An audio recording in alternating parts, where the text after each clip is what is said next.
Good evening प्यारे बच्चों।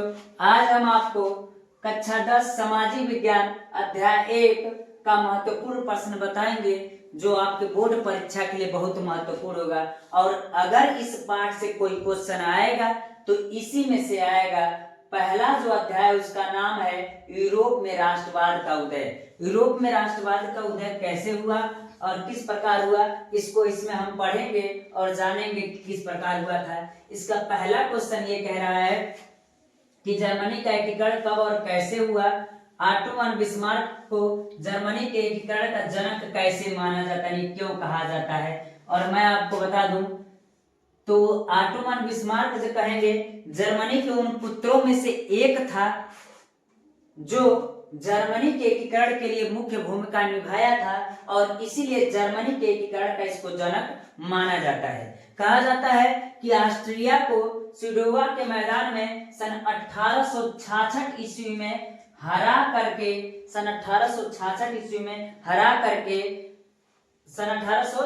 ईस्वी में हरा करके जर्मनी के राज्यों को सिका किया था, आजाद किया था। और उसके बाद से उसको आजाद करने के बाद नेपोलियन तृतीय को हरा करके और सन 1871 ईस्वी में विलियम प्रथम को वहां का राष्ट्र यानी प्रधानमंत्री घोषित यानी वहां का राजा बना दिया। विलियम प्रथम को उसको घोषित कर दिया। उसके बाद से 1890 में प्रधानमंत्री बनाया गया ऑटो वन बिस्मार्क यानी बिस्मार्क को प्रधानमंत्री बनाया गया। इस प्रकार उन्होंने जर्मनी का एकीकरण किया था। मैंने आपको ऐसे हिंट दे दिया, मैं अलग से आपको इसका क्वेश्चन का पूरा डिटेल सॉल्यूशन का करूंगा, बताऊंगा डेट बाय डेट और सन बाय सन हम आपको क्या करेंगे बताएंगे।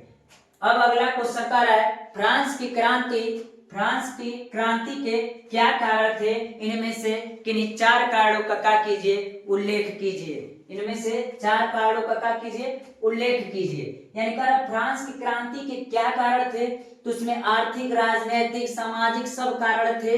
और उसमें राजनीतिक कारण में बुर्बो वंश जो था उनके 5 शासक थे, उन्हीं के अधीन देश चलता था। मुख्य कारण यही था कि उनमें क्या हुआ, क्यों फ्रांस की क्रांति हुई थी। इस चीज को भी आप क्या कर लीजिएगा पढ़ लीजिएगा, उसको मैं आपको डिटेल में बताऊंगा। इनमें से किन्हीं 4 का उल्लेख कीजिए, यानी इसमें से किसी 4 कारण का क्या करना है उल्लेख करना है प्यारे बच्चों। यानी इस क्वेश्चन को आप पढ़ लीजिएगा और जब मैं आपको सोल्यूशन इसका बताऊंगा तो आप फिर आपको पढ़ने की जरूरत नहीं, तुरंत आपको याद हो जाएगा। जैसा कि अगला क्वेश्चन कह रहा है कि जर्मनी के एकीकरण की प्रक्रिया को संक्षेप में लिखिए। कि जर्मनी का एकीकरण हुआ तो उस प्रक्रिया को संक्षेप में क्या कीजिएगा समझाइएगा।